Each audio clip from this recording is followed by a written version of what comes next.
All right. 3, 2, 1. All right, friends. Welcome to the first episode of the History with Tym Podcast. Today we have my roommate and, 15 years we've known each other? Something like that. Something stupid like that. A good friendship. But my friend of 15 years, Nick, we're going to be discussing today. Nick, if you'd like to tell everyone. Master and Commander. Good sir.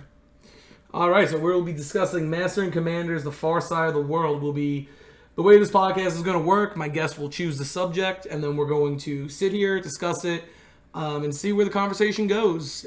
These are history-oriented. We'll try to make sure they stay appropriate. Yes, correct? Very much so. Thank you. Okay, so Masters and Commanders, it's a 2003 Napoleonic-era war movie starring Russell Crowe. Actually, it's actually a really good cast. It has a very surprising cast for like the time. At the same time, a lot of those guys were underrated, and at the same time, they weren't. Where big did they then. go? Was Paul Bettany underrated? Well, What was Da Vinci Code? Da Vinci Code was, I think, around a little bit afterwards, I believe. Well, Knight's Tale was before that. That's Heath Ledger too. True, but I'm pretty sure he did Knight's Tale as a favor for someone. Actually, I believe. Well, let's look at this. Like starting, we got Russell Crowe as Jack Aubrey, Paul Bettany, Stephen Martyr. You know, I've seen this movie 1,000 times. I don't know how to pronounce his last name. It's supposed to be Irish too, which is weird. I've never heard an Irish name like that. I'm just bad at pronouncing foreign Yeah, I guess. names, unfortunately. James Darcy, which everyone would know him as Jarvis from what's that called? Agent. What's the Marvel thing with Carter? Agent Carter. Oh, yeah. He's Jarvis in that. Billy Boyd is in it.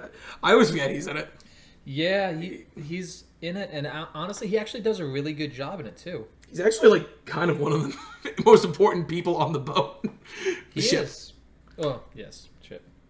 Well, so other than having a star-studded cast, it actually is based on a series called Master and Commanders by Peter. No, that wasn't the right. What the frick's the book's name? It's called Master and Commanders, isn't it? Yeah, no, it's Master and Commander, and it's a novel by Patrick O'Brien. Oh, that's right. Aubrey Martin series or Maturin. Yeah, I'm so, like I said, I'm bad with pronouncing names. In I don't know what there's that scene where he's like, "Yo, you're starting to talk like an Irishman." Well, I am an Irishman. I've never heard an Irish name. Yeah. That's actually one of my only criticisms of the movie is the guy gives no attempt at doing an Irish accent. But you know what? Trying Honestly, to be an Irish guy. You know what though? I'd rather have someone just do a legible accent or no accent at all for the sole purpose of like, okay, we get it. You're supposed to be an Irishman, but you know what? In the movie, you pick someone who like Russell Crowe. He does movies where he's supposed to play a character completely out of like a completely different character, or in this, it's the same with like Mel Gibson and a bunch of those guys where they'll pick him because of star power, and then they'll just go, don't attempt the accent. We didn't hire you for the accent. We hired you for you. Just You're not wrong with that assumption. Like it's 100% true. Plus, at the same time, These are all English people. Yeah. Well, Crowe is Australian, but That's actually a valid point. You got me. And Billy Boyd, I think, is Scottish.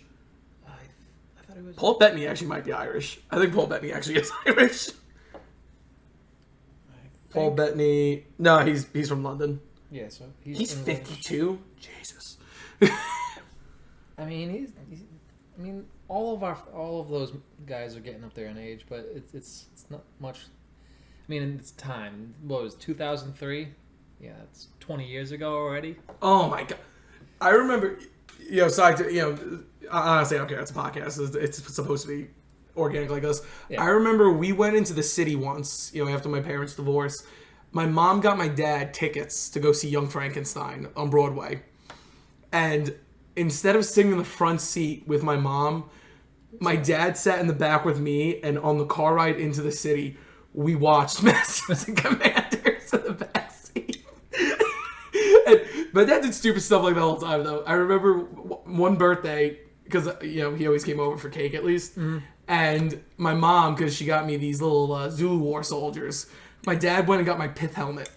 and he sat in the kitchen with the pith helmet on his head, and me and him were playing with the soldiers. It was the stupidest thing ever, but it's one of my. That's actually one of the few good memories I have. I have many good memories, just in case families listening to this. That was a joke. Yeah. I did look up. Billy Boyd is Scottish. I didn't know that, though. I'm not gonna I was about to say, he definitely is Scottish. Listen to him in Lord of the Rings. I mean...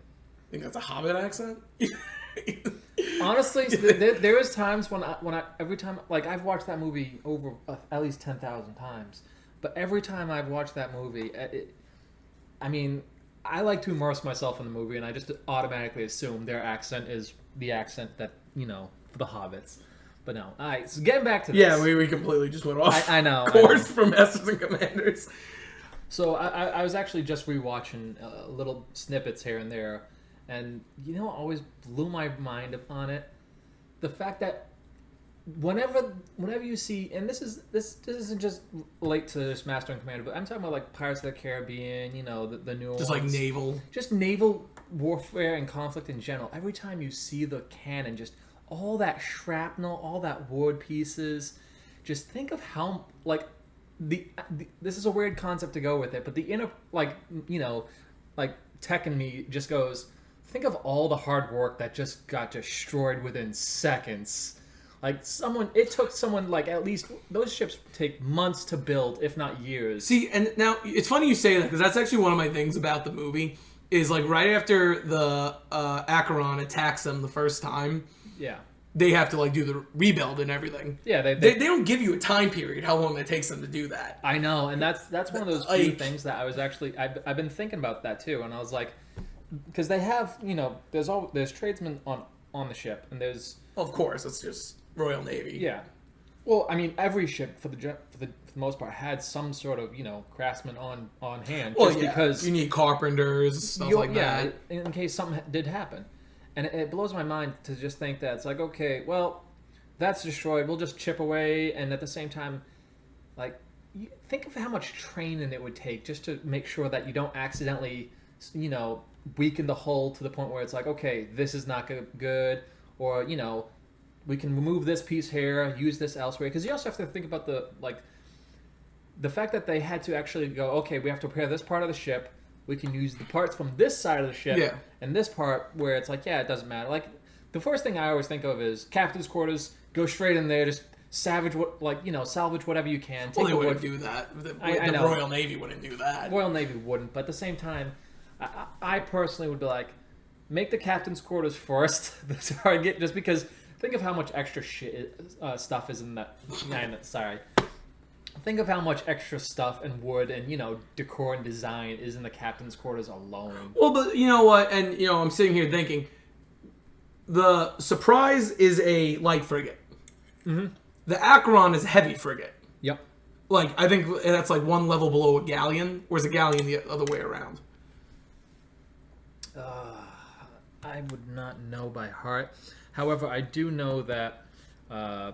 Let me actually, we can just look it up right here. Well, and while Nick's looking that up, it's interesting because actually the movie changes a lot of the book. This is based on Far Side of the World from that series we talked about earlier. In that, it's actually not a French ship that they're taking on. It's an American ship. The Acheron is actually based on the USS Constitution. Yeah. One of the interesting facts is during the first opening battle, you see the cannonballs hit the side of the ship and they literally just ding off it and go down. That's actually what happened with the Constitution. And the Constitution obviously wasn't a French privateering ship. It was a naval vessel. Yeah. Which it didn't really. The Constitution didn't fight in the open water a lot, did it? It fought mainly in the Great Lakes, didn't it? No, I don't think so, because... Wasn't it the... No, I don't believe the Great Lakes aren't connected, I don't believe. Well, it has to be connected. It's a lake. No, I mean to the ocean. No, I know. I thought they brought it... I thought they, shuttled it in. Wait, let's see. We can find its battles. War of 1812. Oh my god, I didn't even know it was in the Barbary Wars. That's interesting. That is a very large thing that a lot of people don't realize, that we actually sent a lot of, we sent the Navy to mess with to stop the Barbary, because It was a funny thing too, because they tried to do one piracy on like an American ship, and we were like, hey, stop that, and they were a little just like, why or what else? And we were actually one of the first few to actually just stop them. That's in the first hymns of the Marine marches from the halls of Montezuma to the shores of Tripoli. Yep. Tripoli was the capital of the Barbary States. Yeah, no, that was Jefferson ordered that, right? Which is pretty bold considering he was the one that was talking about anti-imperialism. Well, I think the point was to say, hey, we've destroyed your ships, cut the crap, we won't come back. Granted, I mean, we came back in 200 some odd years later, but different story for another time. So it was 1805. So who would have been president? This is bad. Oh, yeah, it's Tom Jefferson. Yeah, I was like, it definitely was Jefferson, because then Monroe would be during Napoleon. Yeah. Yeah, no, it's... Well, you know what's crazy about this whole period? You know, this is why you and me agreed to this subject. You know, the movie begins in what year? The movie... Actually, I don't even think it tells you a year. I think you just go off Napoleonic era. Yeah, it just goes off of Napoleonic, I believe. Well, because, you know, England and... They say the scene, and they talk about, you know, someone like Horatio Nelson a lot. Nelson died in 1807, I believe, because he died right before Austerlitz. Yeah, a lot of the stuff in the movie where they talk about Nelson, a lot of it wasn't like... The problem is just... To make a good movie, you have to kind of like jump around with time, because the problem is you want good quotes and you want good actual like bits and pieces for a movie that sound fantastic. Like, oh yeah. Yeah, no, I agree with that. But the problem is in history, it's like, okay, well, he wouldn't have had enough time to actually be with that person or do these things. So you have to, like, you know, fudge the numbers and the years, unfortunately. Well, but you know what? Also, it kind of makes sense. You know, they're off the coast of South America and they go all the way to the Galapagos. If this is, let's say it's 1807, you know, Napoleon was, and, you know, Jack Aubrey says that in the movie, he's like, England's under threat of invasion. Napoleon, you know, the Grande Armée wasn't originally the Grande Armée. It was the army of the ocean coast. Yeah. And he made it the Grande Armée because he moved it all from the western shores of France to Austria to fight Russia and Austria, which in itself is an incredible... That's the one thing I will say about the Napoleonic era. No one could rival the French army. No. The only way the French army lost was when they got ganged up on. Yeah. They had to, like, at a battle like, oh my gosh. How am I messing this up? Leipzig. Mm. I think, wait, was it Leipzig? Give me a second. The Battle of Nations. Yeah, Battle of Leipzig. Battle of Leipzig, you had the Russians, Austrians, Prussians, Swedish, Saxons, Mecklenburg-Schwerin, Saxons, and Württemberg. And they're being bankrolled by England. That's what took down the French. Yeah. And, you know, the destruction, that was like the dissolution of the Confederation of the Rhine, you know, Napoleon's German constituent states and things like that. But, you know, Napoleon crowns himself in 1806. Leipzig happens in 1813. Like, 12 years of constant warfare and... Was it 12? No, it's 6 years, right? 7 years, technically. Something like that, yeah. But 7 years of constant warfare. The French army... And honestly, had they not invaded Russia, the Grand Armée would have never been defeated, probably.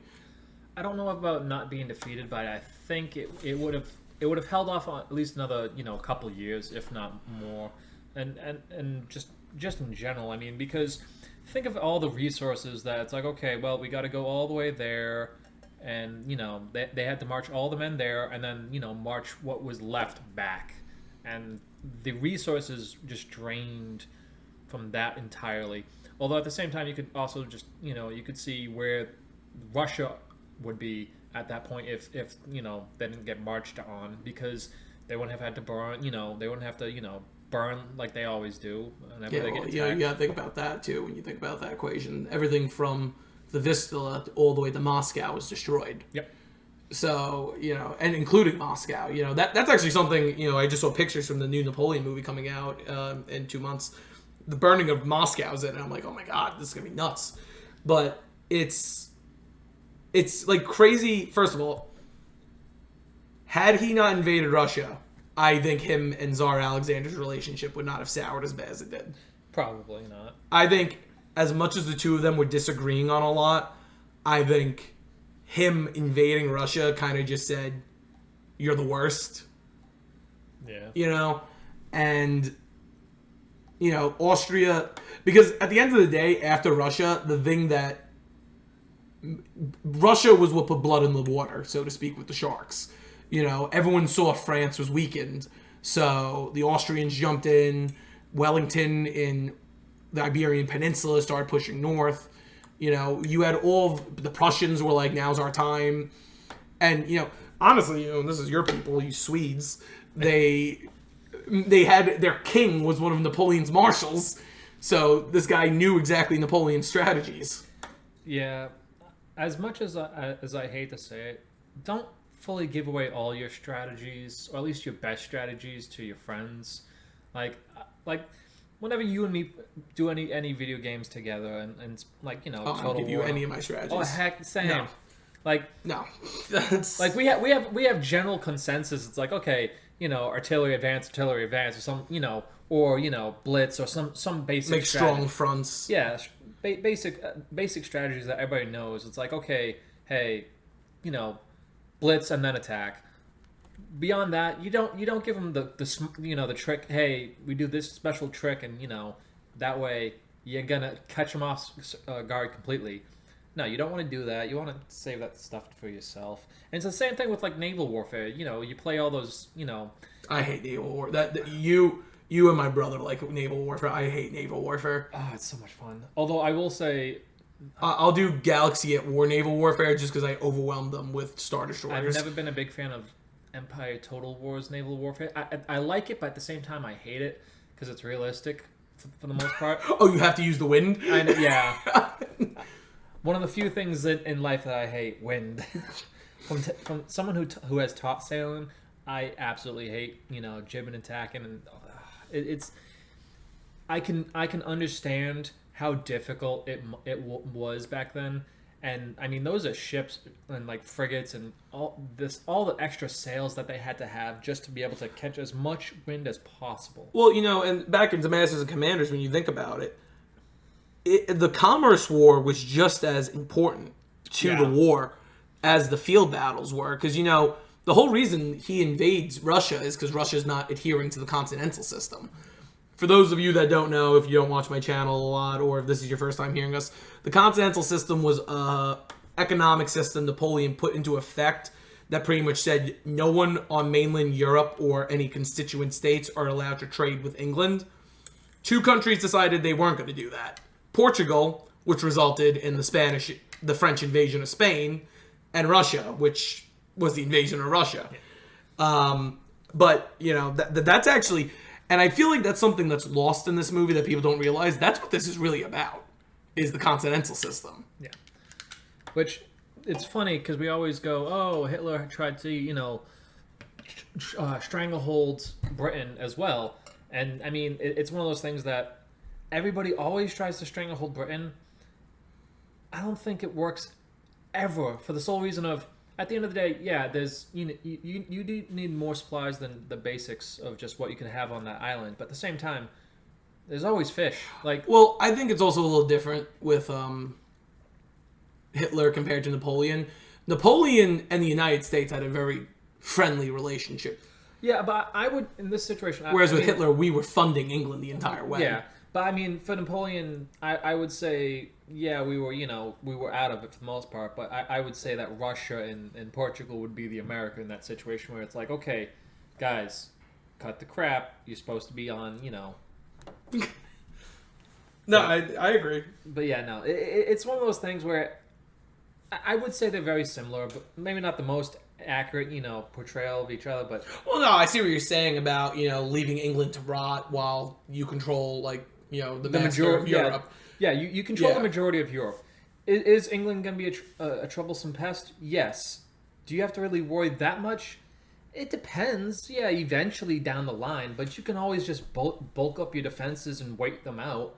eventually they'll either just agree to just a peace treaty and go, okay, fine, you can get to be the thing that you are now. Yeah. Or just, wait them out and just be like, all right, eventually they'll fall and crumble. And this is, and a lot of people have to realize this is pre what Britain had. Like, so Britain did have a bunch of colonies, but at the same time, France had just as many, and some of them were bigger. And it's like, okay, it was one of those things where it's like, yeah, their colonies might beat out their colonies, and over time, yeah, Britain might be able to take some of the colonies elsewhere.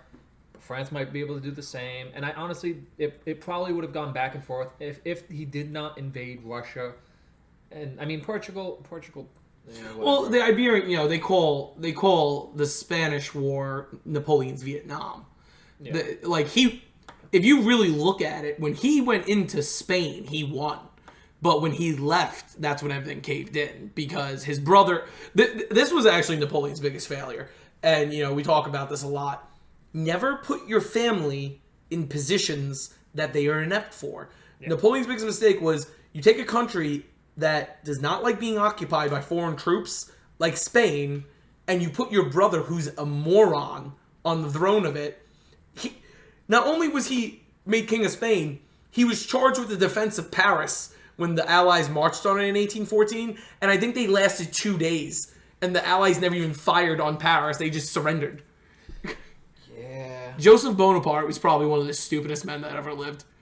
Or a coward. One of the two. Little column A, little column B. Yeah. But yeah. But, the whole point of, the Acheron in this is they're attacking the whaling fleets. Yeah. Which, in England, that's important. Because that's how pretty much, their light, their heat, everything comes from that. Yeah. So, because this is the other thing, we talked about, the idea of just waiting them out. The British Army at this time period, and I know people are going to probably attack me for saying this, the British Army was nothing. They were probably the worst. And you and I have talked about this before. Napoleon's army fought for him not because of pay or servitude, but because they loved him. Yeah, whereas the British Army, for the most part, it was just... criminals. Yeah, criminals, or, hey, you're in the army now. What? You have no choice. You're in the army. Conscripts. Conscripts. Which, you can do a lot. And I mean, the British, I'll give them credit. And somehow they're able to turn, a criminal/conscript army into a extremely hard fighting force.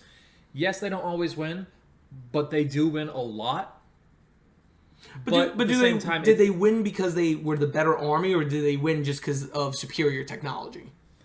Because that is also a very, very strong thing too. I will say British, they do utilize technology faster. Granted, I think it's because they have a lot of times it's because they have smaller force than other countries at times. Well, at least back in the day. I mean, it's a lot easier to utilize more advanced technologies on a smaller force than is for a larger force to adopt and adapt to them. Like Napoleon. I mean, Napoleon had how many divisions compared to Britain's? Oh my God! I don't think even. Well, even look at Waterloo. The majority of the British force, they didn't even call it the British Army. They called it the Anglo-Allied Army. Yeah. Just because Wellington was in command. I think there was only 10 British regiments there. Because you had Scots, which I'm not going to count the Scots as part of the British because they're their own people. Thanks. And I think a lot of the Scottish people listening to this are going to appreciate that. Yeah. They had Scots, they had the Enniskillet, who were Irish. They had Dutch, they had Brunswickers, they had Belgians. That army, and that's why I hate this debate that Wellington won Waterloo. No, Blucher won Waterloo. Yeah. If Blucher didn't show up, he would have been wiped out. And that's the reality. And chased to Antwerp, probably, while Brussels fell to Napoleon. But... their army sucked, but the Navy was good. They had a very good Navy. Probably one of the best in the world. Probably the best in the world, to be honest. Debatable nowadays, but... Well, nowadays, but Napoleonic era, they probably 100% had the best Navy in the world. I think there'd be way too many people to debate on that one for the nowadays one. But no, definitely during Napoleonic era time, definitely one of the best, if not the best. And which is surprising because that was one of the few things where they didn't adopt certain things faster. Like in the movie, biggest key difference is oh, our shot is bouncing off of their hull. Why? Because they went for a stronger hull. I mean, granted, that's also because they used the trees from America to, make it. Well, actually, didn't we find out the Constitution was actually built in France? I think it might have been. Constitution might have been. Let's see, shipyards. Edmund Hart's shipyards. Oh no, they're built. Oh no. It was built in Mass, but in the movie, he says, "Oh, it's a Yankee ship. They built it in Boston." Yeah. But then because you and me are always like, yeah, because it's the Constitution. Yeah. We're like, yeah. But no. But yeah. And the I mean, to be fair, the trees that we used in American ships at the time. Oh, it's definitely stronger. Yeah, it was well, that's because a lot of the trees in Europe, they had clear cut most of Europe to build their navies and their houses and the cities and everything.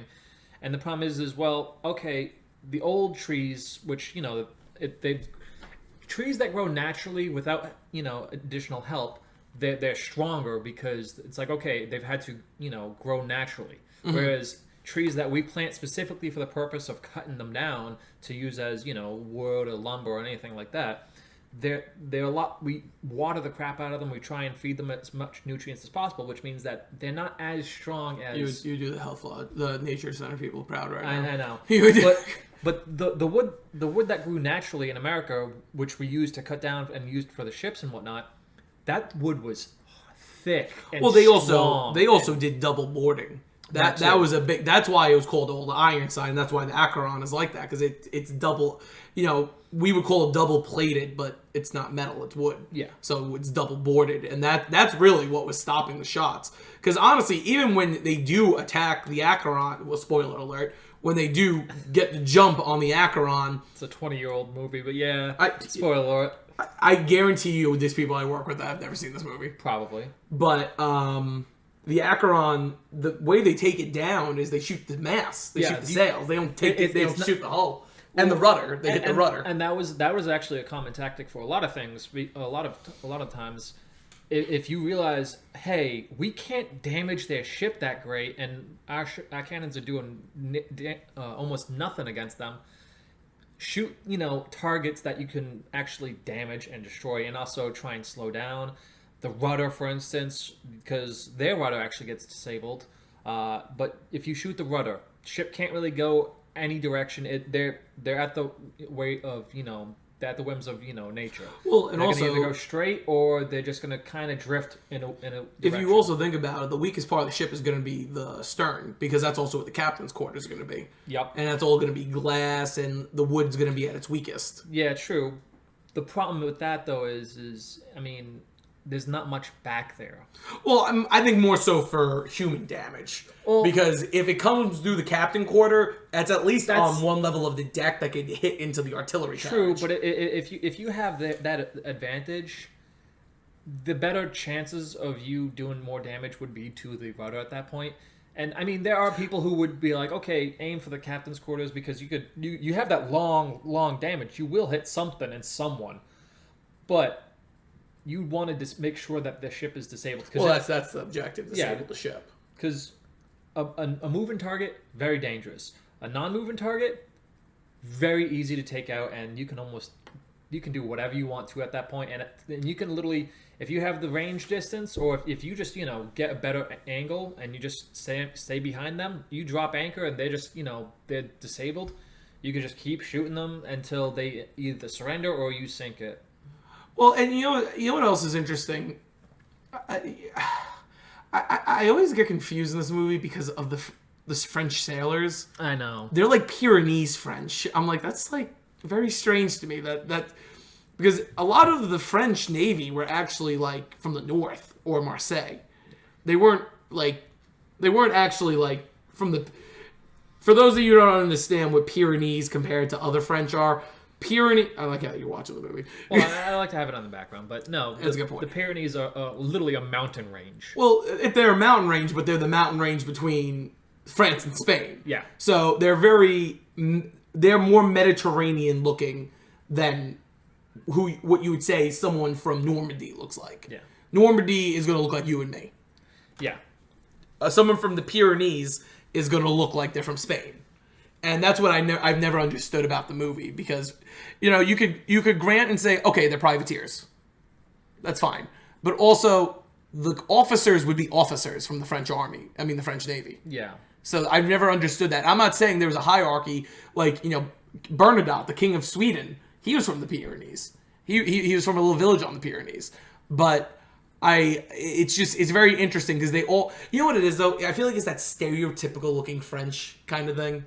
Like, I don't know. You know what I'm saying? No, I do get what you're saying. Like, in every movie and every cartoon, like the big nose, the caricature. Yeah, you always picture like the Yeah, like give me a croissant, like that. Yeah, it's and which it is insulting. I think that's more of a post World War II stereotype or a post World War One stereotype. Yeah.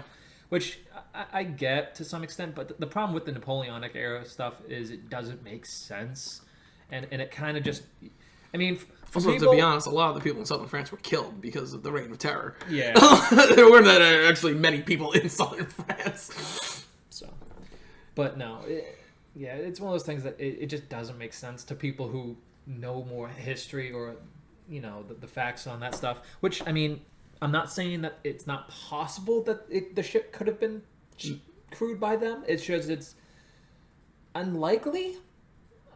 Another thing I kind of like actually is I don't know if you noticed this during the charging. They actually have black sailors, the French. Well, yeah, the French. I mean, French had black people perfectly fine throughout that. No, I just think I just enjoy it because I feel like, when that Les Mis, when BBC made that Les Mis, and then people were like, oh, why is Javert black? I was like, actually, that kind of makes sense. If that would make sense that Javert could be black. I wouldn't be opposed. France actually had one of the first black generals. Yeah. Who was Alexandre Dumas's father, Thomas Dumas. Napoleon refused to pay his ransom because he thought it was too low of a French general. So he left him in prison because he thought it was too cheap. Napoleon. He's complimenting you by leaving him in prison. Sure, it wasn't the fact that they were kind of low on funds to begin with, but whatever. Well, they were trying to blackmail us into giving them money in the United States. Yeah, no, but I don't know. I think that's it's also kind of interesting to think about that because are they Haitian or are they from France? Yeah, that is actually a very good possibility. I mean, especially since the ship is in the South America region anyways, there's a possibility that it's like, hey, we lost a guy to see, Like they speak French, they understand us. Yeah, they understand us. There are definitely sailors over there. They probably would have just picked them up and been like, hey, any privateers that want to join the crew or whatever. I doubt it, but at the same time, it is a very big possibility. Yeah. Well, France, they were one of the first, I know people are probably going to attack me. Like, no, England banned slavery in England. Yeah. France banned slavery, period. Yeah. English like to say, oh, no, we banned slavery. No, you banned it in the main country, not the colonies or elsewhere. Well, it's so funny too because I love that part in The Patriot because that was true. Yeah, how they were promising this, like the slaves, like, oh, we'll give you freedom if you fight for us. A lot of those guys were brought to the new British colonies and immediately put back into slavery. Yeah, it's that double like standard. I feel like, but like France actually banned slavery. Yeah, I actually think it was Napoleon's wife's late husband. The Duc de Bornay, who actually put forward the motion to ban slavery because they actually grew up in Haiti, which is real weird if you think about it. But I guess as wealthy landowners, that makes sense, actually. There's plenty of wealthy landowners that were born in random countries that you go, oh, wow, they were born there? And it's like, yeah, but they probably never, they never set foot that far from the actual like main house, if anything, or if they did, that's a good point. They probably went to like another mansion in the the plantation colony or whatever. Yeah, because if you really think about it, a lot of those times, it's like they didn't really go that far in general. Yeah. Well, it's another cool thing is that Toussaint Overture, is it Overture or Louverture? I know it's something like that. The first like president / dictator of Haiti. He and Thomas Dumas actually were colleagues. I always found that kind of interesting. They both were offered to go back to France and study in military college, and Thomas said yes, but Overture was like no. Yeah. But yeah, so I'm currently looking at actually watching the Master and Commander, and it is the scene where he's looking at the ship and he's looking over it amongst his other not generals per se but officers. Yeah. And it's hilarious because you look at the damage and that the amount of damage in general those ships took. Those ships took a beating. Well, because I just did a video talking about the Battle of the Nile. When they stopped the revolutionary French fleet from escaping. What prompted Napoleon to flee Egypt. You just think how massive that was. And those weren't frigates. Those were like men of wars and stuff taking on each other, like bombarding each other. And like that's what I like about Masters and Commanders. If you're listening, if you've never seen this movie, please watch it. It's a fantastic movie. Probably one of the best like naval warfare movies of all time. Honestly, I think it is the best naval movie of all time because for realistic and for actual historical. Well, even like when they amputate the kid's arm. I know. Oh. So a lot of times people go, "Oh, Pirates of the Caribbean is best naval." It's beautiful. It's cinematic, but it's not the best. My favorite thing about when people say that, I go, "Did you not see them firing at like 360 angle up at a fort? Yeah, as a frigate? Yeah. That doesn't make sense. How would they get? First of all, how would they have that range? Second of all, how about when they misfire and it hits the governor's mansion? No way. No way that would have happened. Yeah, in the movie. Especially where that's located. It makes no sense as to why it would have just shot off that random... I mean... Being 90% of the crew was on shore at this point. Yeah. Although, not really, because we... And this is actually a big thing that so many people don't realize. The amount of people on those ships... For the actual military warfare ships, the amount of people on those ships... There were so many. Oh, yeah. And I think people don't realize how many people actually were on those ships. Like, you had a lot of people. Even like if it's it's got 20 guns. Yeah, 10 guns. So let's do this. I just looked at HMS Victory. Yeah. Ordered July 14th, 1758. Laid down the 59. Launched this 1765. Class type 104 gun first rate ship of the line. How many people did it take? It moved at 11 knots. It's 20 kilometers an hour. That's pretty impressive, to be honest. How many people did they have on board? That's what I hate about these freaking websites. They never have the actual amounts. So a sixth rate, which I would honestly say was probably closer to size to the Akron. Well, it's a frigate, yeah. Yeah. So a sixth rate frigate had between 150 to 240 men. And that's a 28-gun ship. So, well, right here, the crew of the HMS Victory, which is like, I guess you could say the biggest ship in the fleet. Yeah. A crew of 821 men. I know. That's insane. Almost 1,000 men on one ship. Could you? I don't like being on a cruise ship with 2,000 people, and that's like 5 times the size of these ships. I know. Can you imagine being shoved in with 800 people? Or how many was it on the 6th rate? So 6th rate, 150 to 200. Oh, bro, I'd go nuts. And then you have to think. Actually, probably 6th rate probably would have been their ship, and then the Akron might have been the 5th rate, if I think about it, because. Well, 1st rate would have been the biggest, right? Yeah, well, 1st rate is the ship of the line. Because it goes down. Yeah, you're right. The smaller the number, the bigger the ship. Yeah. But no, the 6th rate, yeah, that. No, it would have been insane. The amount of people. Well, because I think. Well, you also have to realize so you're gonna have 2 shifts, and they actually do this pretty smart. They do multiple shifts of men. It depends on which what navy, because some navies did it different. Some navies did certain shifts differently. Well, the British also put more into their navy than any other branch of their military. Well, I mean, it's an island. Well, you have to, Like, after the Spanish Armada, they lucked out with the Spanish Armada thanks to the weather. Yeah. But no, land countries, army is the best, and it's easier to just go, okay, we have a massive army, we can protect ourselves. Islands, you have to make sure you have a good navy, and honestly, their navy was top of the line, and I mean they just put as many men on those ships as possible and it makes sense too, because at the end of the day, it's like, okay, if you lose a gun crew, that's a whole gun that's not being utilized, which means that you are now that much weaker and that much slower at firing, so these cannons fired about 2 to 3 times for every 5 minutes. Yeah. So 1.5 minutes per shot.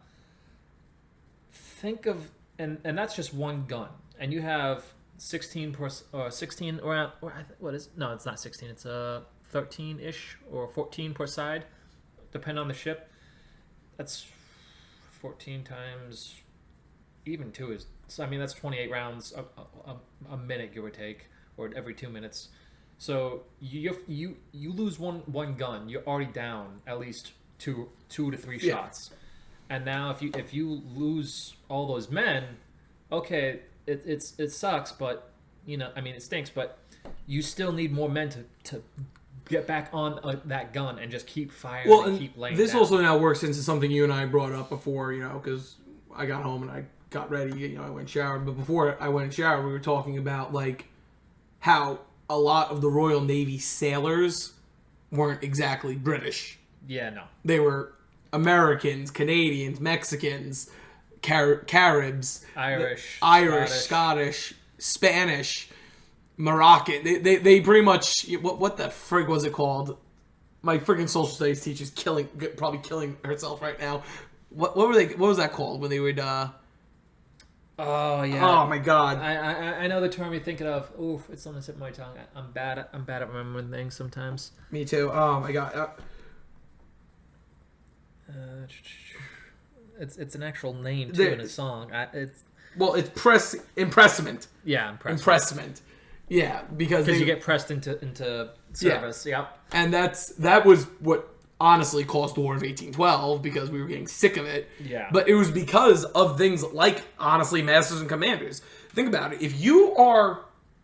Because that's what they were trying to do to the whalers, the French. Yeah, and they were trying to force them to join. And what's funny is that there is actually a scene in the movie where it's like, oh, there's some sailors that they find, I think, stranded on. Yeah, it's the whalers. Yeah, it's the whalers, and they literally go, okay, well, add them to the book to the log. Yeah, and it's funny because I always remember that scene, and I just go. When I was younger, I was like, what did they do with them? And then it's like, oh, they pressed them into service. Whether those guys like to or not. Welcome to the Navy. Yeah, welcome to the Navy. I was thinking about that scene in Pirates of the Caribbean. He's like, welcome aboard the Black Pearl, Miss Turner. That's pretty much what he did. Yeah. Congrats. You're being pressed into the service. Which, I mean, at the end of the day, it's like, it could be worse. Could be still stranded on a random deserted island. But at the same time... Well, it's also, though, you got to think about, like, naval fighting, the mentality you have to have. It's kind of like that whole Cortez idea, when he burns his ship and he's like, it's the only way we can go is forward. Or, like, Caesar when he was like, our only option is to win. Yeah. There's no other option. Like, in the Navy, you literally, that's your only option. Yeah. Like, either you win or you die. Yeah. But... And that is one of those few things that I think that a lot of people don't realize is naval warfare was so much more dangerous and deadly, and I mean that in every aspect possible. So let's start off. Okay, you're fighting another ship. You have those long range guns, the 18-pounders or 16-pounders going off at each other. Okay, they hit.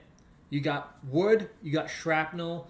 You've got the actual cannonball. If that doesn't kill you, the shrapnel might kill you. And if that doesn't get you, then just the fact that it hits stuff and, that random stuff can still kill you. Well, then that's what hits the kid. Yeah. He doesn't even get hit. Yeah. What's his name? We keep calling him the kid, but he actually has a name. God, Is it Mowat? No, that's second lieutenant. Oh no, that's the guy that. Remember you were like, who is this guy? Yeah, it's in all the meetings. He's a Blakeney, William Blakeney. Yeah, Blakeney, like poor little kid, takes just a giant chunks of wood to the arm. And then I love when they board the ship. He's like, ah. Yeah. Can you imagine being that French sailor? Get killed by a 10-year-old? Oh, God. Screaming like a psycho with Paul Bettany behind him. Honestly, it would be very, very terrifying at the same time. Just be like, this is how I die to some 10-year-old kid. Why couldn't Russell Crowe just come down here and gladiator me? I know. But no, and then on top of that's the other aspect. So, yeah, okay, the long-range fighting doesn't kill you. Congrats. Oh. Now you boarded each other's ships, or you're a lot of times, sometimes they even rammed each other's ships. So, and before, actually, or even before that, you have sharpshooters up in the crow's nest, or Marines shooting at you.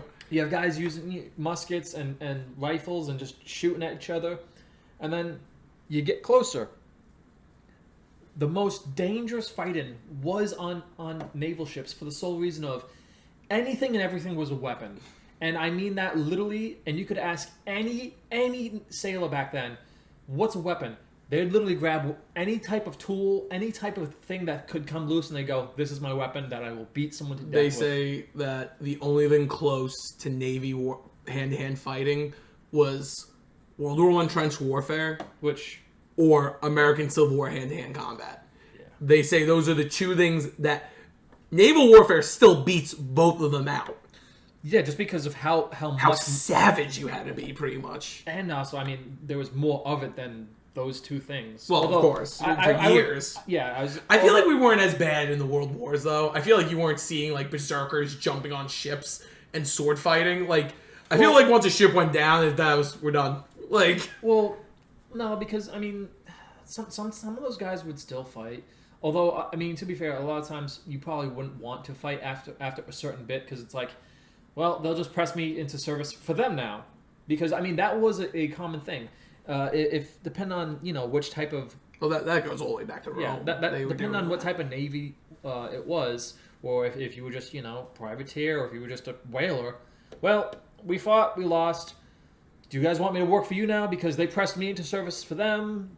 I can press service in for you. What, like... Well, and that's literally, at the end of the day, you don't want to just be, left in the water to just die. Well, I just thought about this, because we were talking about the Constitution. Can you imagine how many Americans might have been on those ships firing at the Constitution? That the Constitution then returned fire on? Yeah, well... Do you know how much that has, how awful that is? I was thinking about that scene in Gods and Generals, which, I know everyone hates Gods and Generals, but, when the Irish are fighting the Irish in Fredericksburg and the guy starts crying, like, do you think, like, any of the Americans were, in that mentality, like, I'm literally killing... that could be my cousin Bob from Brooklyn that got picked up 2 weeks ago to join the Royal Navy. Mm-hmm. Like, sure. It's crazy. And, oh, God, it is nuts, dude. That actually is one of the most chilling scenes in any movie is the hand-to-hand fighting scene in that. Like, when the guy... Which, this is also kind of weird. Do you think a French ship would have been using percussion caps? Oh, wait, no. It wasn't a percussion cap. It was a flint trap. Yeah. But do you think they would have been using flint traps? No, that wasn't a flint trap, was it? No. I'm pretty sure it was a flint, because remember the guy puts his hand and stops it? Well, yeah, but they were also using, actually, I'm trying to think. It might. I hate that scene. I always think that guy puts his hand there and the flint goes into his hand. Yeah. Oh, God, that had hurt. Friendships. That's gonna narrow it down. Yeah. Yeah, no, hand-to-hand combat on ships is not. But you know what? Like, that's why Napoleon, the French army carried cutlasses. In case Napoleon, I was actually, I've been doing this Grand Armée video, and he really changed fighting, because usually it would be, you and me love the Carolinians. It usually would be you duke it out long range. This line shoots. You keep shooting until you run out of ammunition, and then you hand-to-hand combat. Napoleon was pretty much like fire, okay, they're reloading, charge. Like, he really, like, his biggest failure was he stopped adapting. Yeah. Well, I think the problem with him is he hit the apex and went, where do I go from here? And the problem is instead of trying to learn more, he just went, I am the master of like warfare. And the problem with that mentality is like, okay, you're not gonna go get any better. If you think you've if you think you're the best, you're not gonna strive to be better. You're just gonna be like, okay, what can I do out of all my strategies to beat someone? It's like, no, you have to adapt and make more strategies, because eventually someone's gonna learn from your strategy, regardless if yeah. Well, that's the mistake of everyone from Caesar. Well, Caesar actually, I don't think militarily ever lost. But if we want to, that's the mistake of everyone from Hannibal to Napoleon. Honestly, that's everyone's mistake from Hannibal to modern day. Yeah. You know, like, it's, you can't get too comfortable, because if you get too comfortable, your enemy is going to realize that, or they'll get one of your marshals to become a king of one of the allied countries, and he'll tell everyone exactly how you fight. You know, like, honestly, the attack columns was genius, because the way that's one of my favorite scenes in Waterloo, where they're like, oh, they're coming in on the same way when they're marching forward, the French are coming forward. Yeah. But it's also like, yeah, but he's doing that because he knows you're going to stand in two lines and fire at him. And the attack columns were perfect, because if you did that, you'll kill like a few, maybe two lines of men. But then by the time they're in hand-to-hand combat, they're just going to rip through the line, because they're in a deeper, cohesive unit. So I think, I think there's a lot to admire about Napoleon as a militarist. Well, not militarist. That sounds... Well, he kind of was a militarist.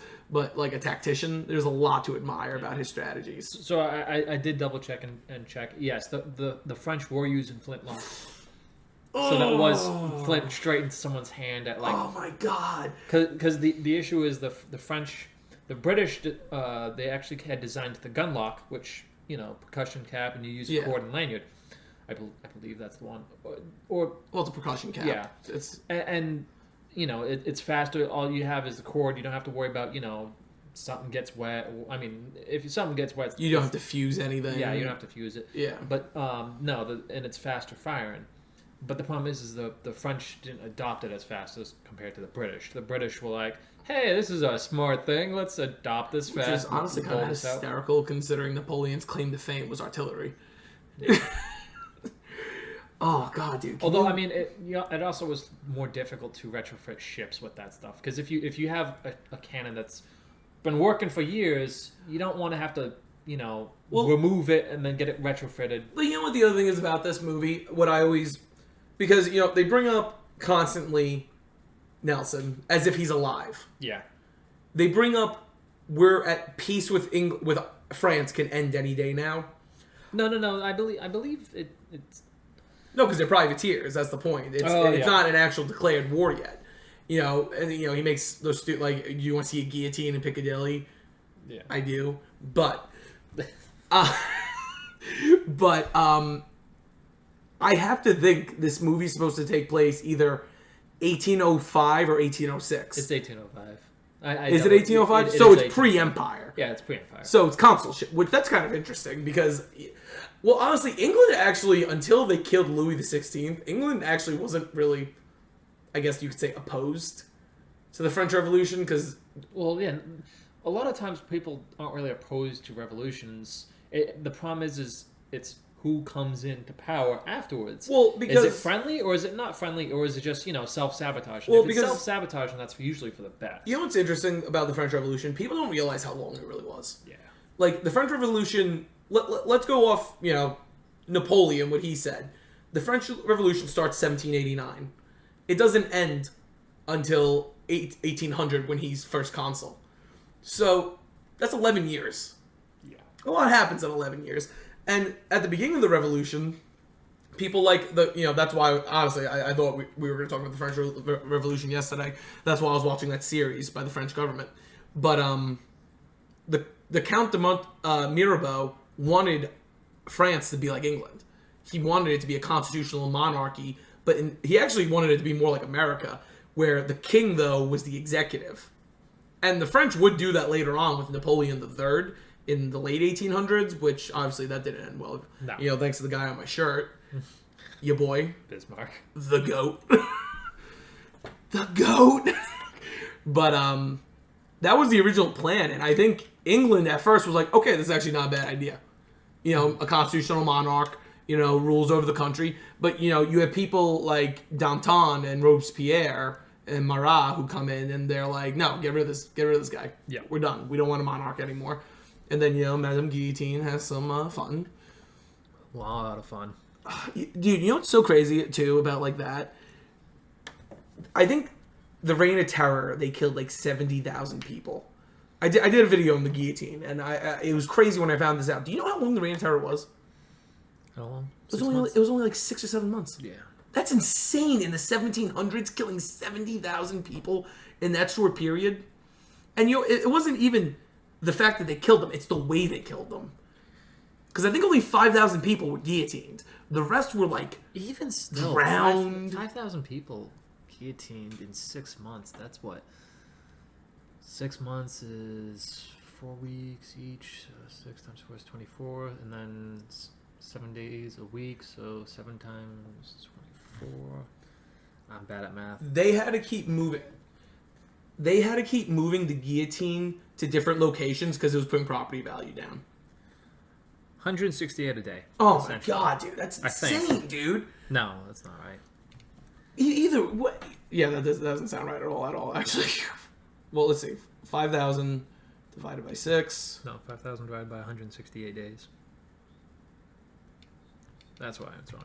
So it's about 30 people a day, essentially. That's still crazy, though, man. That's like, and what makes it even crazier? We were talking about this the other day because you and me were talking about like the psychology of the stuff people do.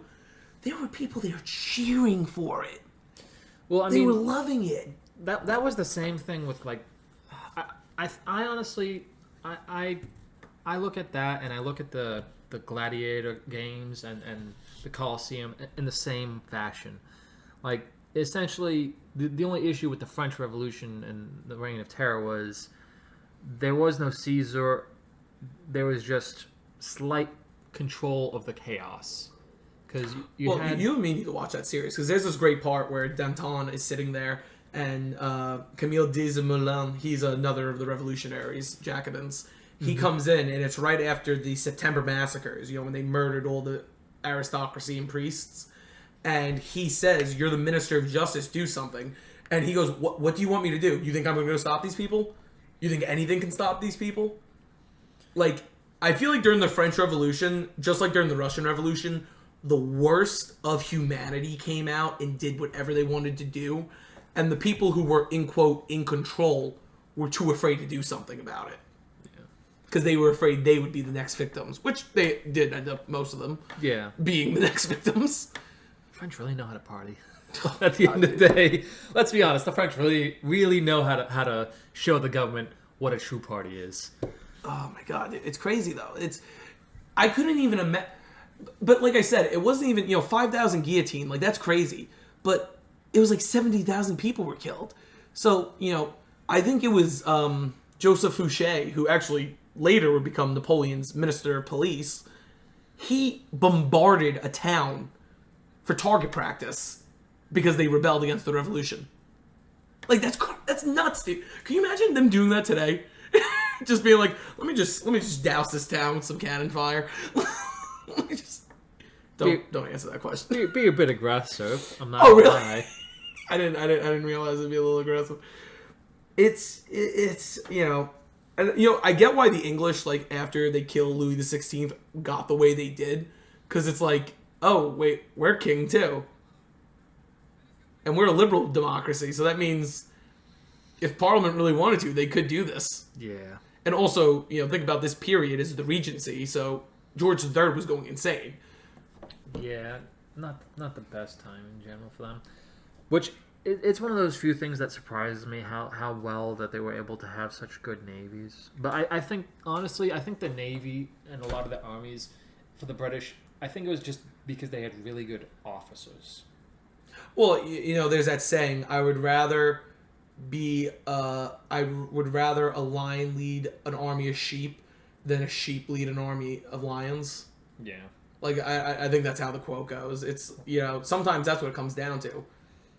And I think that's always been Britain's one of their best features, and navies and armies in general, is that they have just generally good officers who well, look at and I mean, and not just like higher up officers. I mean, even like mid range and low tier officers, they all did fantastic, like just fantastically in every combat situation that they've ever been in. Well, look at Hougoumont. And at Waterloo, they held out. La Haye Saint was Wellington's headquarters. They fell to the French. Hougoumont never fell. And I think La Haye Saint was being held by the Dutch. I think Hougoumont was being held by the British. That's another power that everybody always forgets existed, is the Dutch Empire sometimes, I think. Going off topic on that. No, actually it kind of goes on topic because they pretty much caved. I know, it just scared me. They pretty much caved it. If you think about all these great empires like France and Spain, I brought this up to someone. Someone the other day was asking me at work. She was like, you know a lot about history. Can you tell me, like, what was up with South America? Why did like everything in South America happen at once? And I'm like, oh, well, that's really easy. And she goes, why? And I'm like, Napoleon invaded Spain, removed the Bourbon monarchs, put his brother in charge, and the Spanish colonies were like, oh, we're free. Yep. They're like, oh, we're free. I was like, it's very hard to maintain order where the government that once ruled over you is gone. Yeah. Or if you have a weak king. That's always usually we're actually just free, but we're under management of someone else. That's how the British got South Africa. Yep. Because when Napoleon took over Holland, the Dutch were like, we don't want to give this to the French. So they gave him South Africa and Ceylon. Yeah. No. It's actually, I talk about this a lot. I'm wearing this Bismarck shirt, which is funny because I always say this. Everything that has happened in history is not even caused, like, I kid you not. If you really think down to it, everything that has happened in modern history was caused by George Washington. No, like, literally, hear me out. I know. But they might not know, so they're probably listening to me like, this guy's a moron. State it out for them. Okay. So George Washington was in charge of the expedition to make a peace treaty with the French in like 1760 or something. Wait, let me look it up first because I don't want to get this wrong because I need to be right about this. French, here we go. February of 1754. He was sent to make a treaty with the French. During the conference, one of the Native Americans shot one of the French, and it might have been the ambassador. This pretty much started the First World War, the 7 Years' War, and the French and Indian War. Now, what happens during the French and Indian War and the 7 Years' War? France loses territory, which means they lose money. Prussia, under Frederick the Great, occupies Saxony and starts making its moves to be a superpower. France loses the war. They lose their Indian possessions, and the British gain them. England becomes a, in quote, superpower, but England goes into debt. France goes into debt. England's debt causes the American Revolution. The American Revolution causes France's debt. France's debt causes the French Revolution. The French Revolution causes the rise of Napoleon. The rise of Napoleon causes the serious animosity between France and Prussia. That animosity, Otto von Bismarck is born in 1815 at the end of. He grows up his entire life hating France. Napoleon III rises to power again, but he rises to power after 1848, which is liberal revolutions caused by American thinkers because of what the French did to help us gain independence. Prussia is one of the few countries that does not fall to the 1848 revolutions. And then Bismarck invades France. Well, he doesn't invade France. He Bismarck made a very convoluted plan to pretty much make the German Empire. No German Empire, no World War I. No World War I, no Depression. No Depression, no World War II. No, and another thing, no World War I. No Soviet Union. Had George Washington just had a little more discipline among his men, the whole world would be different. True, but we wouldn't be America. I mean, you're not wrong. Well, actually, first of all, we probably would be. It just at some point we would gain independence. Yeah, it's just how would it be like Canada or would it be like America? It's just that's the question. Also, my other thing is, I love America. I am you know me. I love the USA. We were 100% in the wrong in the American Revolution. We were being baby. England was literally like, yo, can you pay back this debt that we got because of you? And we were like, no. And England was like, oh, okay. Can I just add a little tax, though? They're tyrants! That's literally what the American Revolution was. It was England pretty much being like, please, can you just pay a little towards this war that we fought for you? We pretty much destabilized the entire Western world, if you really think about it. Yeah. A lot of it was our fault. But it's okay. And then when England and France both came to us for help, we're like, we're just gonna do us. Yeah. don't ask for our help. We don't want to be involved. No, but yeah, that's my 2 cents. How George Washington is pretty much the reason the modern world is the way it is. If he maintained just a little discipline among his men, how many millions wouldn't have died? Yeah, a lot of people still probably would have died, but I think he just progressed it faster.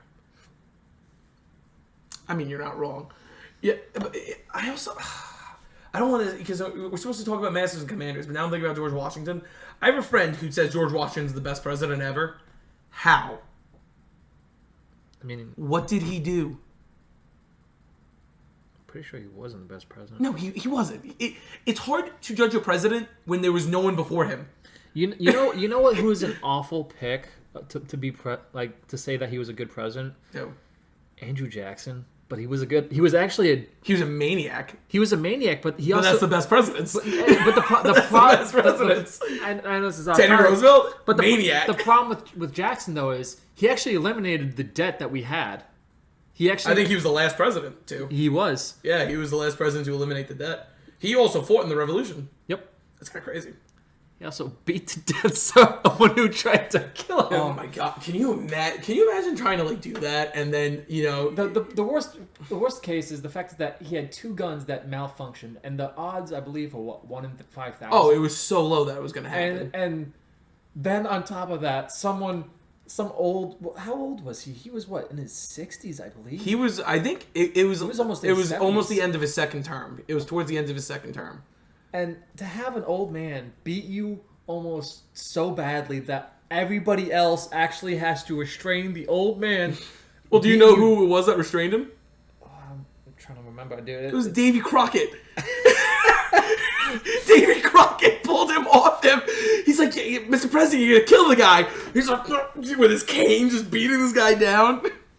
Can we bring that back to Congress, just random canings? No, I want to bring back tar and feather. And I actually thought about that long and hard, and I was like, you know what we need to bring back just as a good humiliation sort for politicians? Tar and feathering. Tar and feathering. Oh my god. Like I would make it so that you have to have at least 2/3 of your constituents. What's in that water cup?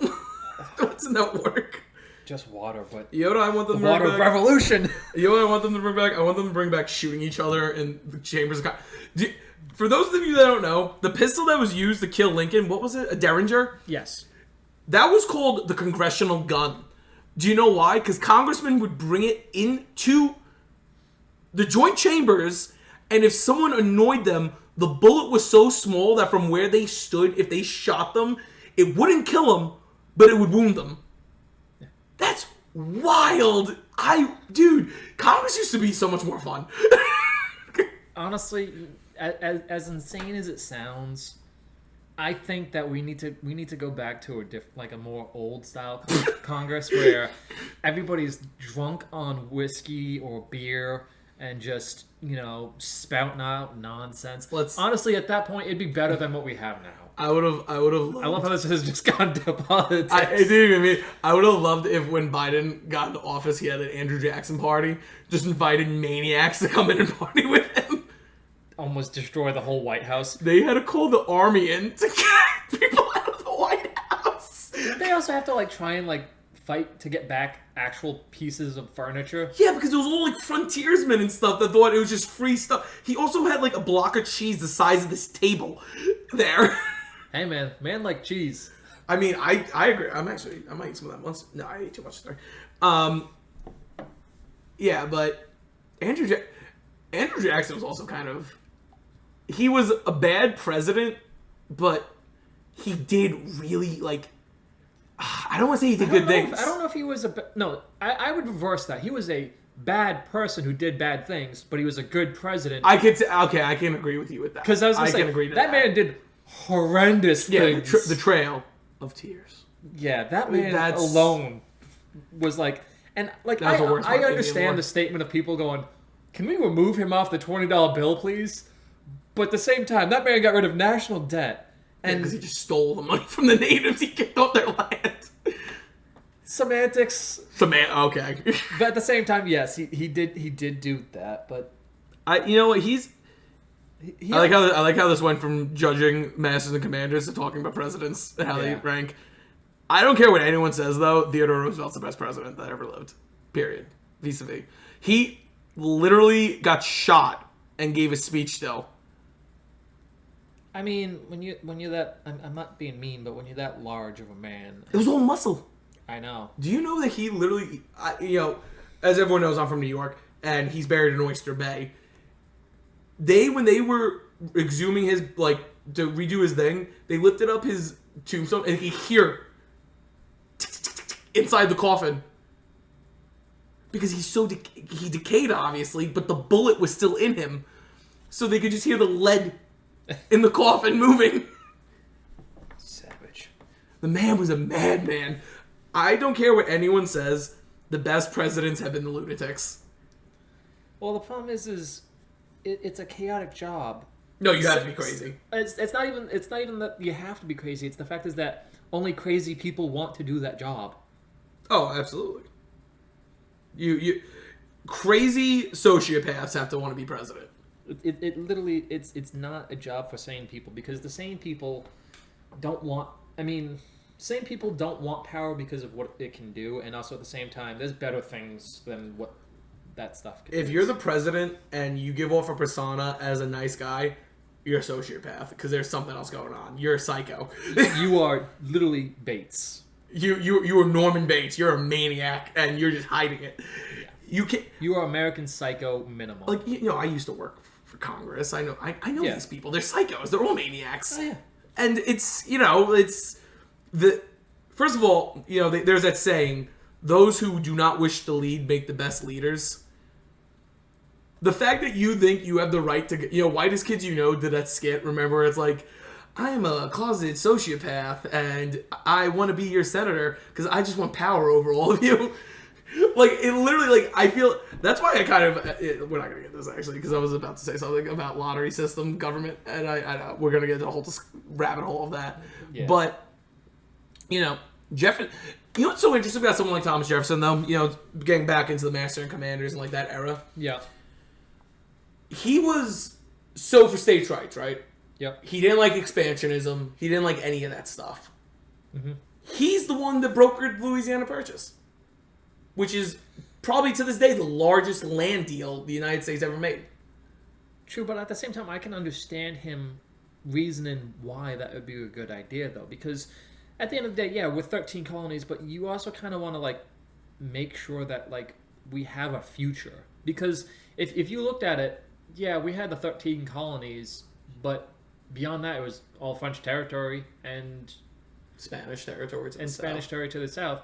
You want to kind of guarantee a future of I think he was also thinking hey, if we expand, eventually it's gonna end up being we're gonna have to take that land by force, just because of someone like Hamilton would have loved that. Yeah. Well, it's one of those things where he probably looked at Europe and realized, hey, they are having all these wars over territory and land, for land that's barely the size of like Rhode Island in certain cases, even smaller.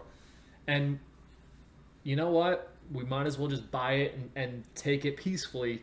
Whereas, what's so fascinating too about the Louisiana Purchase? We bankrolled that through England. Like, the British gave us a loan to do that. Yep. To pay the French, Napoleon, who used the money to build the Army of the Coast. Yeah. They literally paid for their own invasion. But to be fair, they still won in the end of the day. That's one of these what ifs, though. What if Trafalgar goes in the French's favor?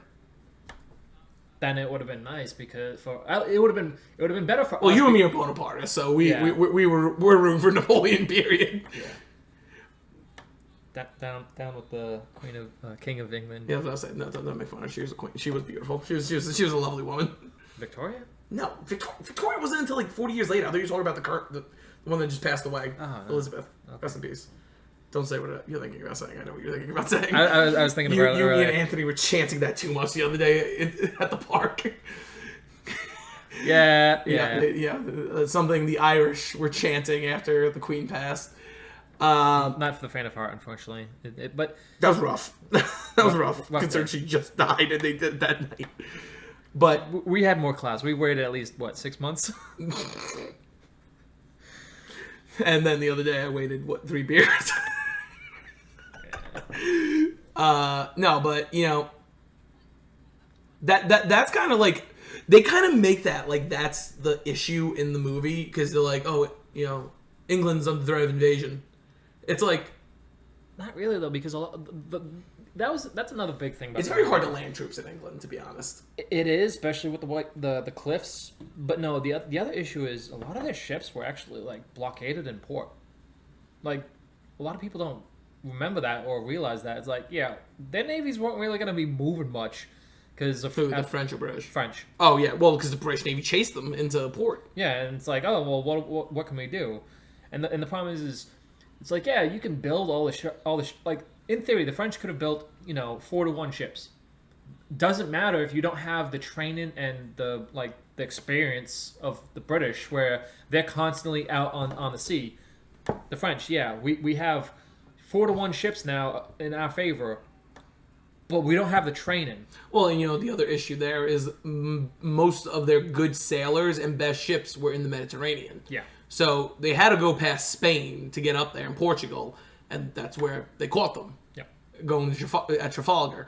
And that was the issue, because the dockyards in the north were not as good. No. The Marseille and Toulon, that was the whole reason they had to retake Toulon during the Revolution, because that's where the French Navy was at anchor. And they were like, we need these ships back. And I think they ended up burning them. The British burned a lot of them anyway, because they didn't want it to get into... I believe so. The revolution. I know Napoleon saved a few of them. Dude, I've been reading his autobiography. Fascinating. I just finished reading about Toulon. Fascinating. Just they tried to put everything in his way to stop him. Not the British, the French. Well, I think the French government during the Revolution were frightened of a Caesar figure the entire time. Yeah. Because that's why they turned on Lafayette.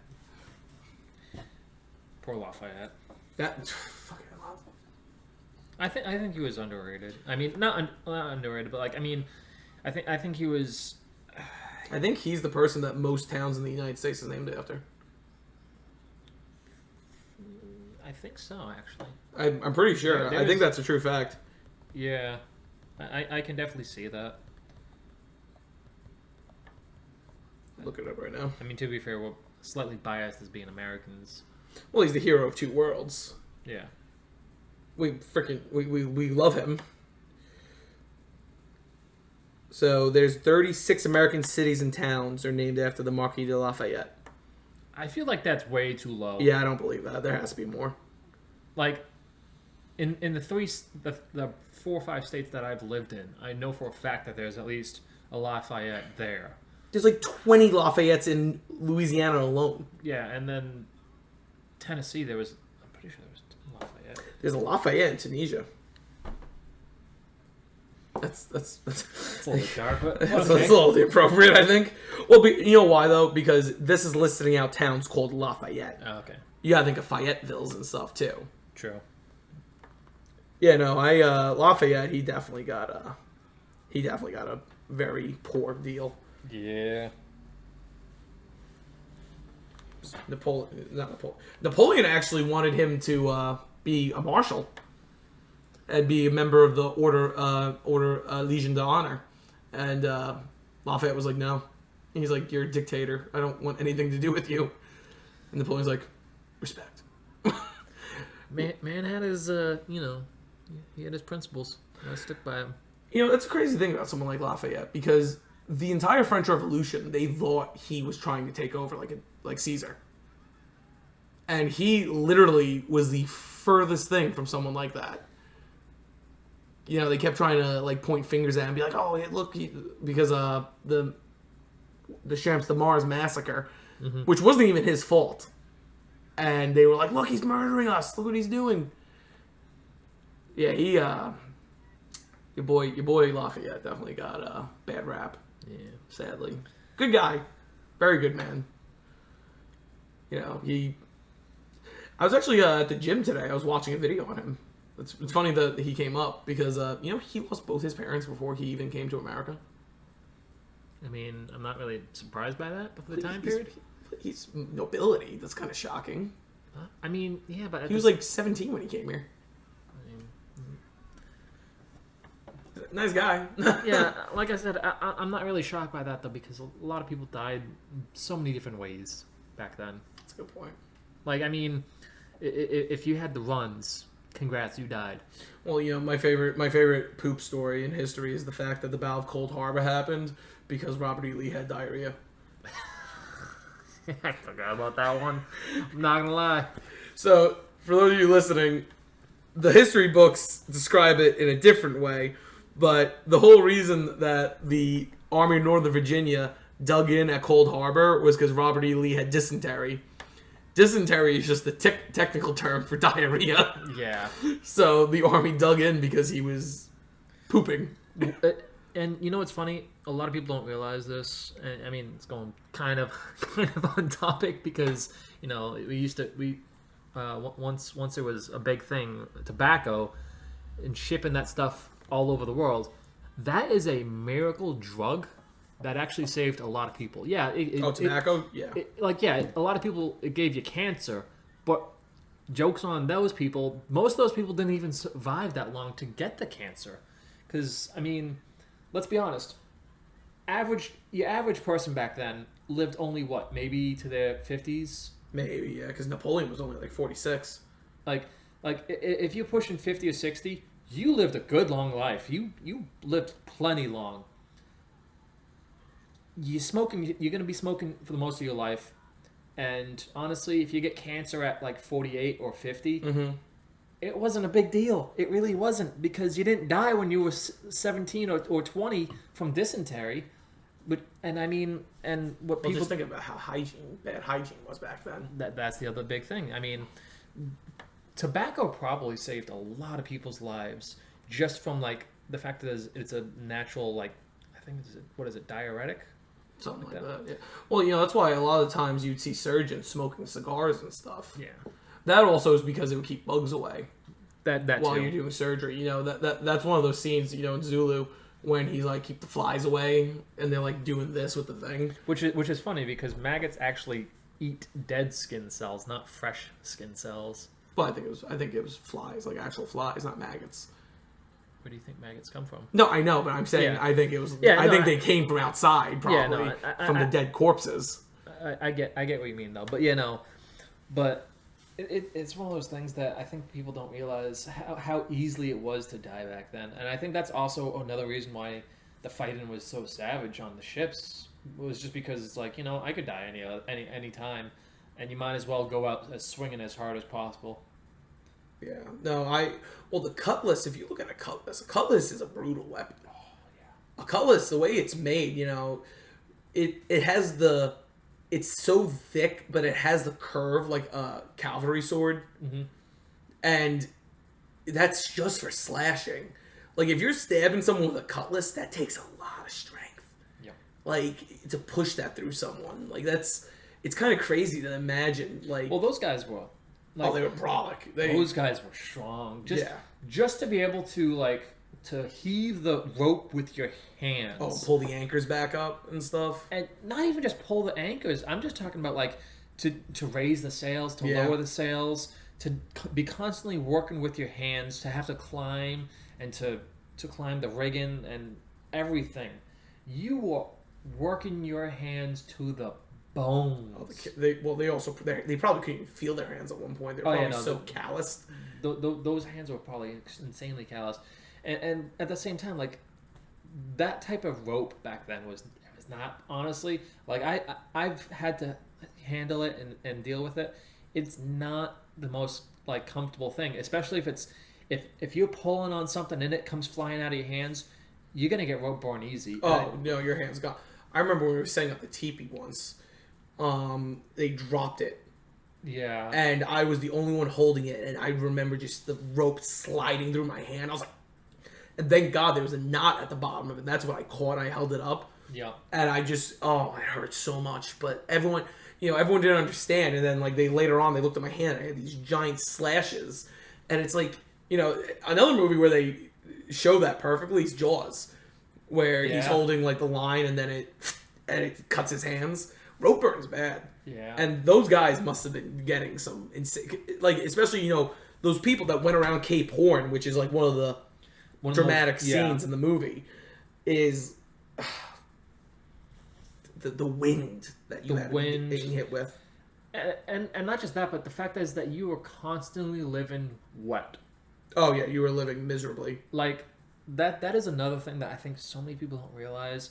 Like, I always say that I would love to just drop everything and just be on a sailing crew, just drop everything I'm doing and just go on a mission to go on a sailing crew and just be out there, sail one of those types of ships, literally, and some sort of old wooden frigate, just have the time of my life. Isn't that everyone's dream? Is just go like old men's dream is just go sailing the world on like an old fashioned sailing ship. I would say half, because you get those people who are like, I don't want to be near the water because they throw up too easily. And I love the water. I know, same. But no, I hope we could do this podcast on like a cruise line in the next year. Oh, that'd be so much fun. But no, I can definitely see a lot of people either doing that or going on like some sort of quest or something on land through the mountains or something. It has to be through the mountains. What are we, conquistadors? What are... Actually, it's funny. I'm thinking more literally The Hobbit. As weird as it is to say. Let's circle this back to Billy Boyd. Yeah. But no, I actually, one of my favorite scenes in Masters and Commanders is when they're singing the sea shanties, and then the English officer starts singing it, and they're all like, "Shut up!" and they start singing a different one. Oh yeah, so messed up. But at the same time, that's one of those things that. But would an officer have done that? To sing? I don't think he would have joined the midshipmen, because that's not proper. That's not an officer thing to do. It's not a gentlemanly thing to do. Well, he's a lower ranked officer. But he's still an officer. An officer's an officer. True. The kids weren't doing that. Yeah, they also were kids, and they probably didn't fully know the songs. Well, they have horrible parents. Well, no, because obviously they do have horrible parents because they're on a ship they're probably gonna die on. Well, no, because their kids, they're trained to become officers because their parents are. You got me. Well, but right there, this circles back to what we were saying about them having the best officers. They started at like 10 years old. They started younger than that. They started, I think, 8. But like that right there just proves like your officer class were literally bred to be officers. Pretty much. So they would know everything by the time they were like 20. Yeah. Like I mean, to be fair, they also had to know by the time they were 20, because I think that's a big thing that a lot of people don't realize is, I mean, this is like industrial era like learning for kids to be with their parents all the time. Yeah. training and doing whatever their parents are doing. Like, I think people these days really don't understand how good we really have it. Because you and me, when we first met, if you and me were in France or England in like the 1800s, we would not be living the way we were. We'd be in the army. Yeah. Being sent off somewhere. People don't really realize how good things are. You and me would be officers by now. Who would be dead? Oh, no, we'd be dead, probably. You know where you and me would be if we were in the French army? We'd be somewhere outside Borodino, frozen. I feel like I probably would have been that guy that gets just, is marching and just gets picked off first. Doesn't even get to stop and fire my gun once. I'd get a Cossack lance through the chest. Or you'd be that unlucky fellow who like in the Patriot, just, bouncing cannonball just rips your Rip your head off. Yeah, that would be me. Head or your leg just... I always say that about Titanic. I was like, I would want to be the officer. And people are like, why? That's such a terrible way to go. I'm like, no, he went probably the best way of everyone in that scenario. Yeah. Light out, done. I was like, you know who I would be in reality? The guy who jumps off the back of the ship and hits the propeller on the way down. And my luck would be I would hit this part of my body, so I would still feel everything. I would definitely have been the cook. Getting drunk. He survived, right? Oh, I know he survived. Because he got so like drunk. a hero. Like a hero. He got so drunk that is the reason why he survived. Because he was able to actually get his body temperature and get his body acclimated to that, and also he was smart. He just started throwing anything that he could overboard, so that people could just use it as like a raft. No, well, honestly, Rose, if I was Jack, flipping her off that boat, that door. Nah, I'm not freezing it. Get off. I was like, you have a life preserver. I don't. Get off. What kills me more about that is at the end of the movie, she throws the jewel into the ocean. Have you ever seen the deleted scene where Bill Paxton watches her do it, and he's like, he starts laughing. I'm like, oh my god, he's gonna go in his room and kill himself now. Yeah, I have seen the deleted scene, that one. What kills me the most is if I saw that and I'd be like, I just spent my entire life looking for this. $5 to $10 million searching for that one jewel that you just dumped into the ocean. I would have dove right after it. Yup. I would have dove right in after I would have screamed man overboard and just dove. My favorite's the part with the fat guy when he goes, that really sucks, lady. That would be me in that scenario. That really sucks. Yeah. That's also because that's the thing in Master and Commanders, though. It's about capturing the other ship. Yeah, well, the problem with destroying ships is you waste a lot of supplies, men, and firepower, and you don't have anything to really show for it at the end of the day. Whereas if you capture a ship, you got prisoners, you've got a ship now, and even and when people go, oh yeah, but the mast is destroyed or it's really messed up and destroyed, it's like, yeah, you can rebuild ships, right? Like you can put a new mast in, you can rebuild it. Even if you don't fully rebuild it, if you just take it back to land, you can still use it as a barge for basic commodity, and you can sell it. It's still useful in so many ways. I think the whole point was to capture it. Yeah. They wanted to capture it for the Royal Navy, and I love that end scene is 100% you and I. Like when they start playing it, he's like, "Well, they're flightless. Doesn't look like it's going anywhere." Yeah.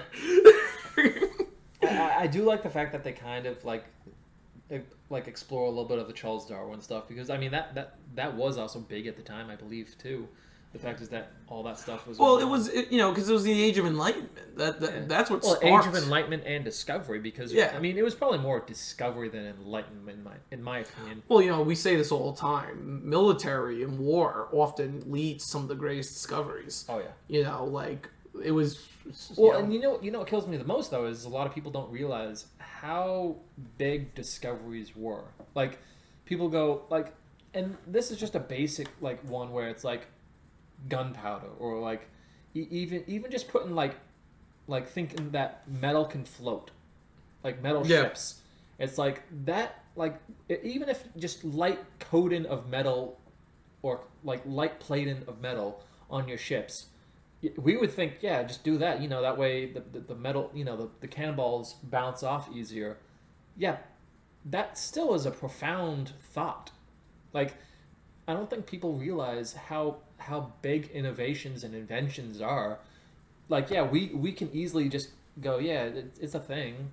Like, it's the same thing with the light bulb and like the filament. It's like, yeah, it's got some gas in it to make sure that there's no oxygen and doesn't burn. It constantly heats up and stays hot. That's why we get the light. Yeah, that's a profound realization that we can look at it and go, yeah, it's simple to us because we have the technology. Yeah, but to them, that's it'd be like quantum mechanics. In the future, they might be like, how did they not know that's a basic it's like, look at these idiots back then. How didn't they think? Well, of like this? My favorite's gonna be for like phones when they're gonna be like, how did you guys not realize that those things like cause cancer or some crazy thing that we'll probably find out in the future? And it's like, well, we didn't realize it until it was too late. Yeah. No, it's, It's the same thing with lead. Like, lead pipes. Think about how many people have been killed by accidental implementation of lead. Yeah. Like, the Terror, they think that's what killed most of the people on the Terror, most of the sailors on the Terror, was lead poisoning. Yeah, no, that was 100%. Yeah, because it was the cans were made out of lead and it infected the food. Yeah. Which, oh my god, what a terrible way to die. Well, just the fact is that you essentially you sapped of all your strength. Yeah, you're just feeling yourself like wither away.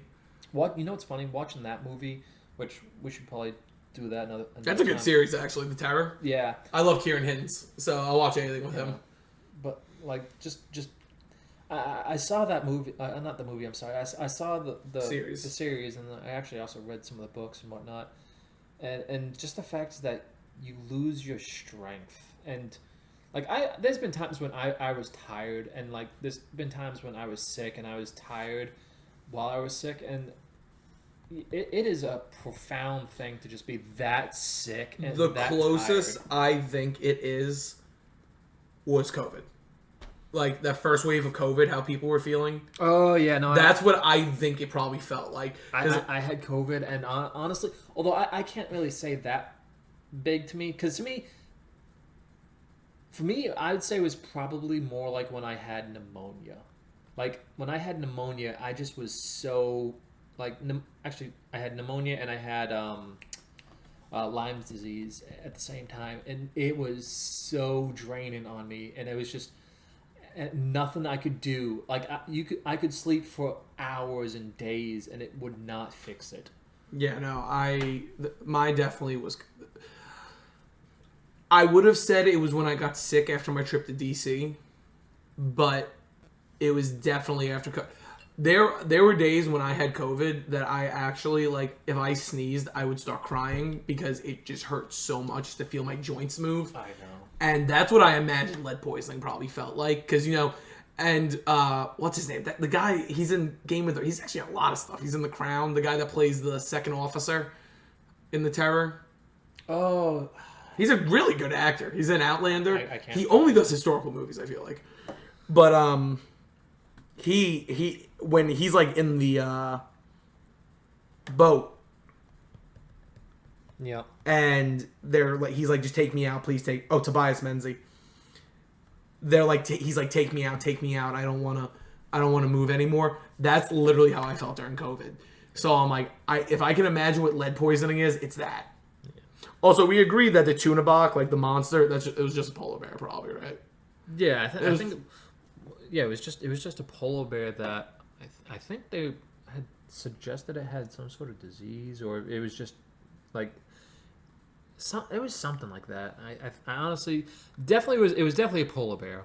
Yeah, there wasn't some mythical no animal running around killing people. It was just probably just a really hungry polar bear that was like, oh, or it was a territorial polar bear that. Yeah, that could also have been it. All of them, they didn't find any of them, did they? What people from the Terror expedition? They never found anyone. I thought they found the bones on one of the islands. Well, I mean, like they didn't find anyone alive. I think they all died. I'm not sure. I cannot remember exactly. Let me see. Terror.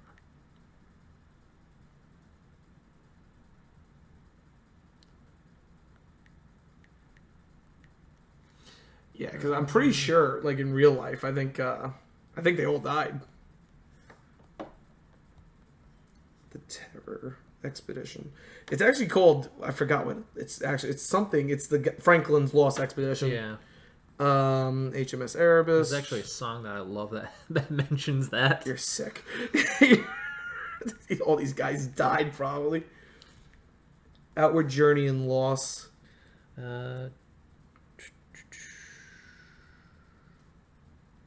Yeah, I don't think anyone survived. Yeah, no one survived. Yeah, that's sad. Honestly, you know what kills me the most? They found a lot of dead guys though. Yeah, well, they also finally found the ship. That was what, last year? Oh yeah, they recently found the ship. Yeah, Erebus. But no, which was stupid because it was like right near the Terror. I don't understand why I took them. Well, the ice caps, so it kind of makes sense actually. Yeah, it's not easy to traverse that area. Like, yeah, no, that probably makes a lot more sense. I mean, the problem with that whole area is the ice sheets and also the icebergs and just the weather in general. It's very different. Like, it's very difficult. I don't understand why they thought it was a good idea to keep looking for the Northwest Passage. I don't know either. And I don't understand why they didn't have ice cutters. I thought the Terror was it an converted. ice cutter? I thought it was a converted ice cutter. Well, that's problem number one. It's converted. Yeah. Just because anything's converted doesn't mean it's going to work as good as something that actually is built to do that job. I think the Terror was one of Franklin's ships that he used a lot, and he wanted to bring it. It was a Vesuvius bomb ship built over 2 years in Devon. Oh, well, obviously it did not work out well for them. Rest in peace. She took part in the bombardment of Stonington, Connecticut. I've been there. Stonington, really? Yep. Did I go with you there? I feel like I've been there too. Yeah, you have. We have 15 years worth of stupid things we've done. Like when we went to the Conjuring house and you almost got us killed. Yeah, we were fine. Those people are weird anyways. Let's see. Yeah, because having people just show up on their property. You cannot buy a house that's been movie famous and not expect that to happen. Like, as you know, the Amityville Horror House is a disappointment to go visit. Yeah. Well, I mean, they've changed it a decent amount from what it used to look like. It also is in the middle of a residential area. Okay, yeah. If you ever watch Amityville Horror, that movie is the biggest liar. They make it look like it's in a secluded area. It was never in a secluded area. All right? I am a Long Islander. I grew up on the island. Amityville does not look like that. It's in a cul-de-sac. It's in a very populated area. Take that to the bank. It's actually a nice cul-de-sac. It actually is a very nice town. Yeah. Amityville. I actually like Amityville a lot. I used to go to day camp at Amityville. But yeah, getting back to... we literally keep jumping to everything except this movie. Yeah. But no, you know what's actually a funny thing that I was just looking at, and it's actually one of the big things that a lot of people don't realize, because they look at people look at ships back then and they go, oh, it's spacious, and at the same time it's like it's too small. Most people don't realize that there's inner compartments into those ships, and they all like. I think ships were the first design, one of those challenging design theories that they were like, well, what if we just made everything inside of it move around? Because I mean, if you look at it, the captain's quarters, guess what? The walls come apart, everything gets moved up.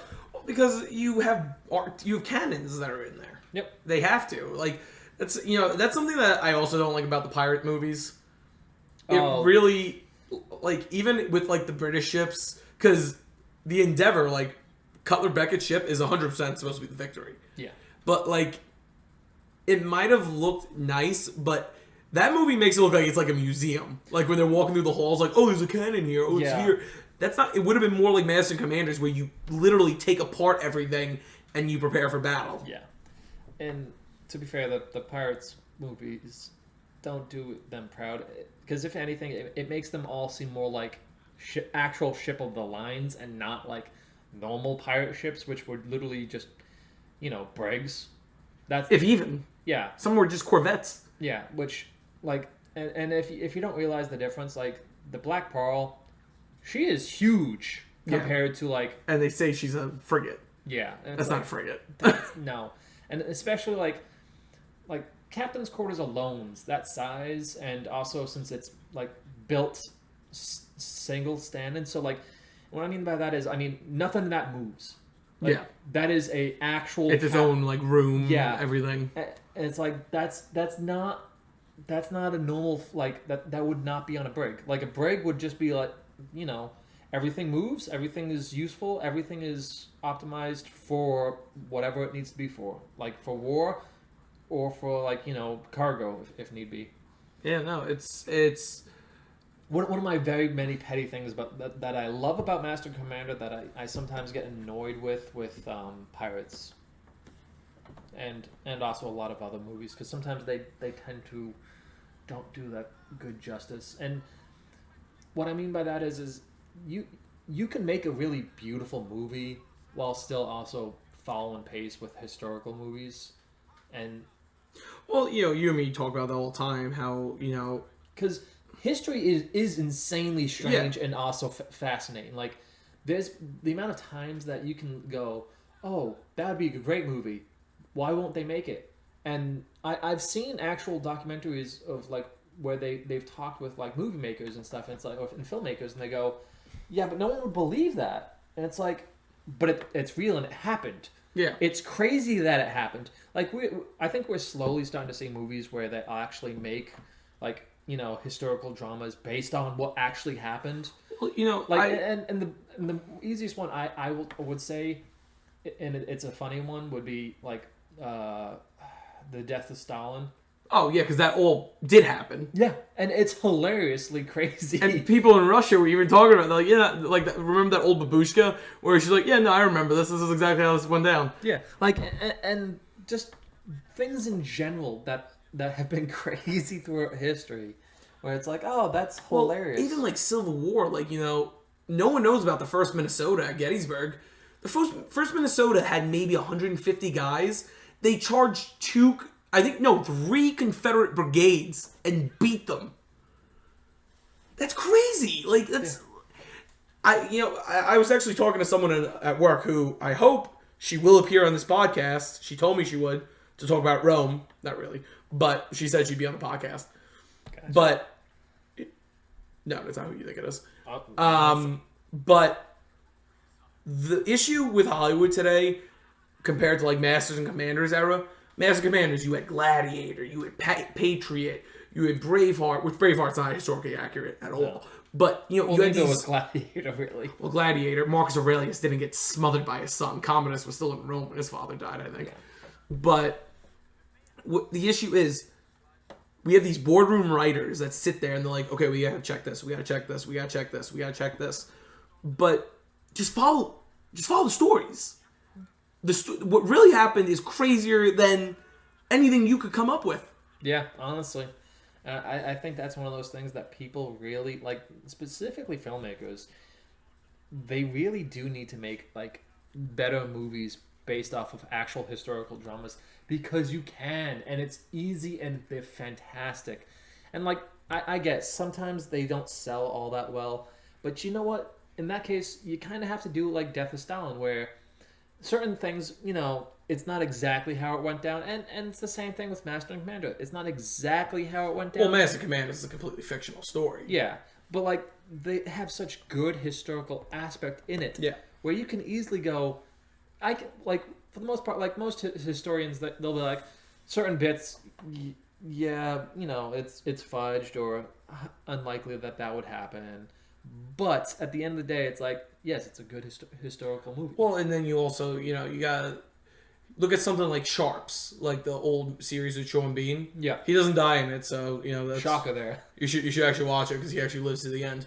But like, you have this scenario where you have this guy Sharp, he's in charge of these British Fusiliers, and he's fighting throughout the Napoleonic Wars, and he's in situations that are real.